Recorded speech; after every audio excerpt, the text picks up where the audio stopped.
to our next topic, which I'm glad Scott was able to hop on with me tonight. Because, like I said at the beginning of the show, Miguel Vargas is somebody he's been saying needs to get more playing time. Yes. So we got a rare opportunity to start tonight. Like, not whether it's left-handed, right-handed, it hasn't mattered. Vargas has been glued to the bench, it seemed.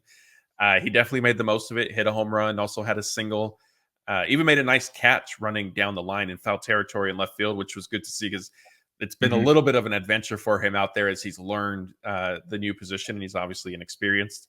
But the biggest point here, and let me throw up Rod's super chat from earlier. Just a reminder, it says they have got to give Vargas more at bats now with an exclamation point. Dave Roberts before the game said it's possible that Vargas, maybe down the line will start receiving some starts at third base. He's played there plenty of times in his minor league career, but whenever being up with the Dodgers just hasn't happened. One inning there, he was obviously moved around to second base and now left field. I imagine there's some relief that it does seem like the Dodgers, one way or another, are committed to getting Vargas more starts, whether it's in left field or third base now potentially. Yeah, no, I think for all of us, I even think for you, I think for fans, we touched on it earlier, and I'd love to ask this before we answer it. And is this relief? Was it odd to you that they just weren't finding at bats for him, even though he wasn't striking out? He wasn't making hit mistakes young hitters make. He looked very comfortable in the box. Do you think that it was just, okay, you could either answer this two ways, and I'm going to wait. I'm going to answer. I want to hear what you say. Was it as easy as he's only played left field and they just didn't have the spots for him? Or was it they wanted to see what these other veteran guys had before they did that? Because it's an odd thing either way. Yes. So what struck me is when Vargas was up the first time early in the season, and it looked like, he had started to make a little bit of noise when he had the one at bat here, the one start here. And Dave Roberts was asked, is he earning more playing time? And he basically said no, that he's only up here because of circumstance, and there was injuries on the roster. And to me, that was pretty telling because, we've been around Dave, he's methodical with what he says publicly. 9.5 times out of 10, he's going to support his player. He's going to back them. He's going to speak optimistically. It doesn't matter. So for me, it was pretty telling that he came out and said, Miguel Vargas is basically only up with us right now because of injuries. Yeah. So for whatever reason, that sentiment has sort of carried through up until now when, another injury to Jason Hayward, the Dodgers, for whatever reason, just weren't necessarily interested in giving him playing time. Yeah. You and I weren't on a video together. I think I may have done it with Anthony last Friday when I was on with him. I brought up the point, look, the Dodgers are looking for an answer at third base. Why not just try Miguel Vargas? What do you have to lose at this point? Kike's not hitting. Chris Taylor has started heating up a little bit, if that's what you want to call it, but there's still some inconsistencies. It hasn't fully been sustained yet. Kevin Biggio, I don't even however you want to describe that, whatever's going on there. So, what did you have to lose?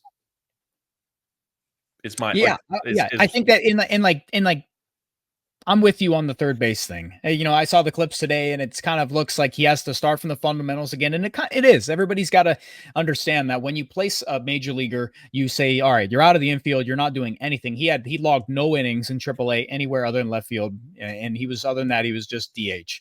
So for them to say, yeah, we're going to cram at bats down our throat for Kike, who's been a bottom 5 hitter in Major League Baseball for 2 straight years, to try to find him some run. Taylor, I understand it. You don't want to cut bait because of the contract. And if they found something, they were working on it behind the scenes. We can shut up. They were doing that.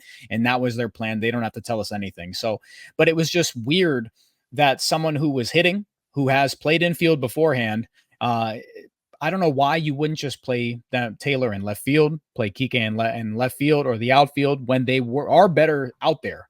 Kike is a better outfielder than he is an infielder. It's just how it is. Taylor, more versatile out there as well. I don't know why it wasn't a conversation from the start. A lot of people are saying it in chat. It was just odd. It was some weird stuff there. The conversation got to where they just going to let him get, a little bit of run and get these stats up and then just hide him until the deadline. But he's kind of playing himself into a spot where it's everybody's seeing it. Yeah. And sorry, not to cut you off. I don't even know if they could afford to trade him because you don't put another hole. It's another bat. don't put the cart before the horse, right? Like, Yeah. so I don't want to look ahead to next season, but like we've discussed it, the outfielders that the Dodgers have after this year, Yeah. it's Bare. not like you need somebody. And so if Yes. you trade Miguel Vargas, you better be getting probably an outfielder back who can plug in next year, because if not, like right now for me, he's the projected starting left fielder come opening day 2025. Yeah. And I think maybe that sort of complicated matters. The Dodgers, my guess is they had some reservations over the fact that they had already moved him around. He was, supposed to be at second base last season. That didn't work out. Now he's in left field. Do we really want to move him to third base? I think they tried holding off because the experience there at the major league level is non-existent. But now you've run into a point where you sort of need it. I think also, I have even wondered, like, do you even try him back at second base? Because I thought he looked okay when he was playing. He got sent down last season because he wasn't hitting. It wasn't, a defensive issue where he was just awful at second base, in my opinion. So I started even wondering, look, like, if Gavin Lux isn't necessarily going to be giving you anything, why not just try Miguel Vargas there? Like, get his bat in the lineup, especially if he is going to keep hitting. And this isn't somebody, if he'd been going 0 for 3 with 2 or 3 strikeouts pretty much every start he was making, I would understand, okay, like he's not an answer either. Like he's not hitting just like Kike, Taylor, and all these other guys. But that hasn't been the case. So. Yeah. No, it's now it's going to, everybody agree. I'm going to say this, and I'm going to see Mike, I'm going to see E, I'm going to see everybody agree with this. It's not going to be another Gavin Lux situation. It's not the same type of thing where it's, we hope the bat's there, the defense, it's a different type of thing. It's not another situation where they're having to force somebody in the lineup just because they can play a position. It's the Dodgers are in a spot where their bench options are so thin. You have to go with guys who have some upside, some positive run. And we're talking about Miguel Vargas, who has, by all purposes, he was their best hitting prospect in the organization for a bit. So it's like, we know what he's capable of doing. And somebody hit me up I think it was Kevin, hit me up on Twitter about it, that he broke his hand. He got hit in the hand twice, a matter of 2 weeks here, and it derailed his entire season. And once he went down there, what's up, Blake, Miggy V, we're here. But he turned his entire season around. So it's the only player on the bench that I actually feel confident in at the current moment, because I know you've told me that like a lot of these guys like Taylor, Kike, they've got postseason success and pedigree, and I'm with you. I agree with that. Like, they have those moments and it's hard to detract from that, because you just can't. They've done it before, but it's getting through this time. It's, can they afford to keep doing this? Because at a certain point, those guys will continue to struggle, and just saying, yep, flip the switch. The Dodgers aren't in a spot where I feel they can do this. They can keep running these guys out there, just flipping a coin and praying.